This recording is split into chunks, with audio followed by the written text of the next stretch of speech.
सीहा गांव के 15 लोग एक बोलेरो कार में सवार होकर पृथ्वीनाथ मंदिर की ओर निकले थे, लेकिन नियति को कुछ और ही मंजूर था। दोस्तों नमस्कार, मैं हूं आदर्श मोहन और आप देख रहे हैं ग्लोबल खबर। 3 अगस्त 2025 की सुबह जब सूरज की पहली किरणें गोंडा के सीहा गांव में फैल रही थी, कोई नहीं जानता था कि यह दिन एक ऐसी त्रासदी लेकर आएगा जो पूरे गांव को शोक के सागर में डुबो देगा। गोंडा जिले के इटियाथोक थाना क्षेत्र में सरयू नहर के पास रेहरा गांव के निकट एक बोलेरो कार अनियंत्रित होकर नहर में जा गिरी। इस हादसे ने 11 जिंदगियों को ले लिया, जिनमें मासूम बच्चे, युवा और बुजुर्ग शामिल थे।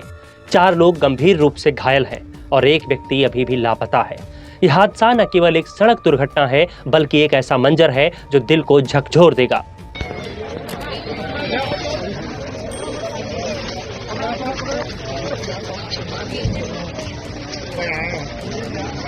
सुबह करीब 6 बजे सीहा गांव के 15 लोग एक बोलेरो कार में सवार होकर पृथ्वीनाथ मंदिर की ओर निकले थे। यह मंदिर गोंडा के करनैलगंज क्षेत्र में स्थित अपनी भव्यता और एशिया के सबसे बड़े शिवलिंगों में से एक के लिए प्रसिद्ध है।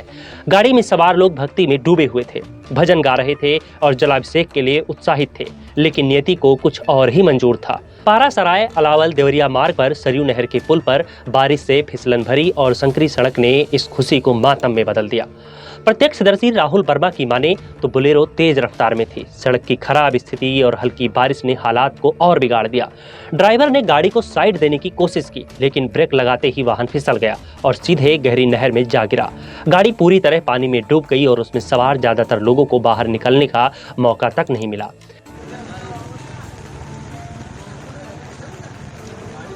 हादसे का दृश्य दिल दहलाने वाला था। स्थानीय लोगों ने बताया कि एक किशोरी जो चमत्कारिक रूप से बच गई, अपने पिता को बचाने के लिए सीपीआर देने की कोशिश कर रही थी। वो बार बार चिल्ला रही थी, पापा उठो, पापा मुझे छोड़कर मत जाओ, लेकिन उसकी पुकार बेकार गई।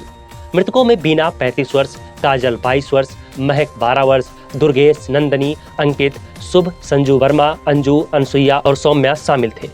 इनमें से 9 लोग एक ही परिवार के थे, जिनका एक साथ चले जाना पूरे गांव के लिए असहनीय दुख बन गया।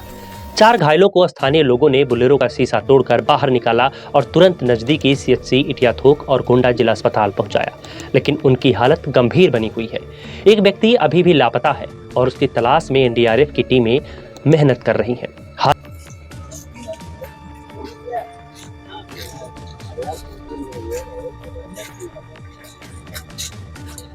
हादसे की खबर जैसे ही सीहा गांव पहुंची, पूरा गांव शोक में डूब गया। मृतकों के घर में चीख पुकार मच गई। एक ही परिवार के 9 लोगों को खोने का दर्द इतना गहरा था कि परिजन बार बार बेहोश हो रहे थे। एक बुजुर्ग महिला जिसने अपने बेटे, बहू और पोते पोतियों को खोया, बस इतना कह पा रही थी, मेरा सब कुछ चला गया, अब मैं किसके लिए जीऊं। अस्पताल के बाहर और नहर के किनारे ग्रामीणों की भीड़ जमा थी, जो इस त्रासदी को देखकर स्तब्ध थी। हादसे की सूचना मिलते ही स्थानीय लोग सबसे पहले मौके पर पहुंचे। उन्होंने अपने स्तर पर बचाव कार्य शुरू किया और पुलिस को सूचित किया। पुलिस, एनडीआरएफ और गोताखोरों की टीमें तुरंत हरकत में आईं। क्रेन की मदद से बोलेरो को नहर से बाहर निकाला गया, लेकिन तब तक 11 लोगों की सांसें थम चुकी थी। शवों को पोस्टमार्टम के लिए जिला अस्पताल भेजा गया। डीएम प्रियंका निरंजन, एसपी विनीत जायसवाल ने मौके पर पहुंचकर स्थिति का जायजा लिया और पीड़ितों को हर संभव मदद का भरोसा दिलाया।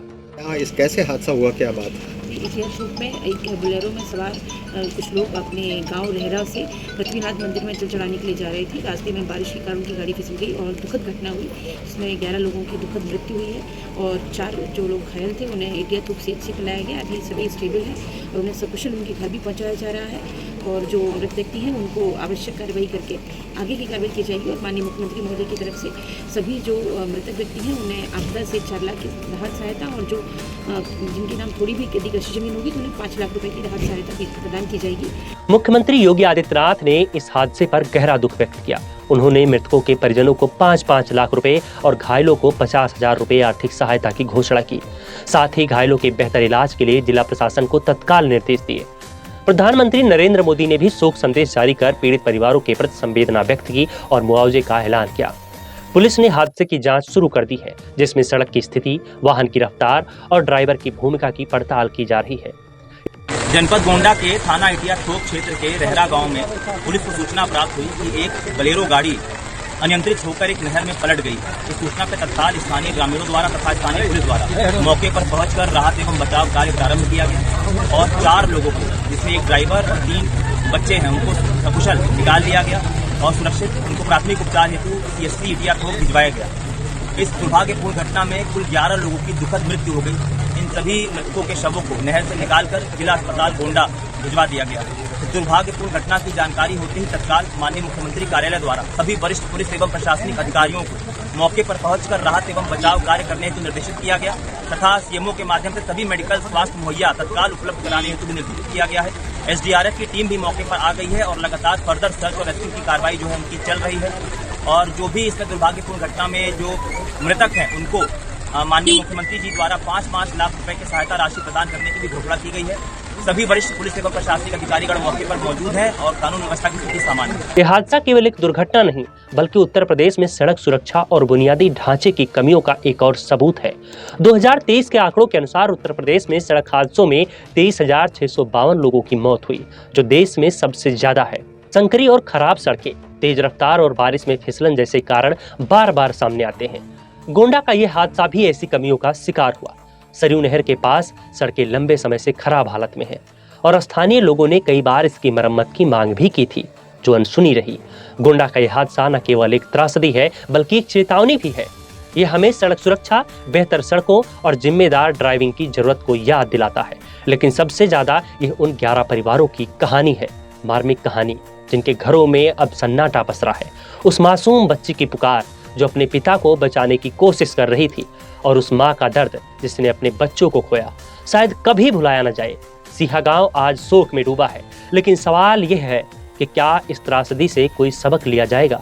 क्या सड़कों की हालत सुधरेगी और क्या भविष्य में ऐसी घटनाएं रुकेंगी? ये समय न केवल शोक मनाने का बल्कि जिम्मेदारी लेने और बदलाव लाने का भी है।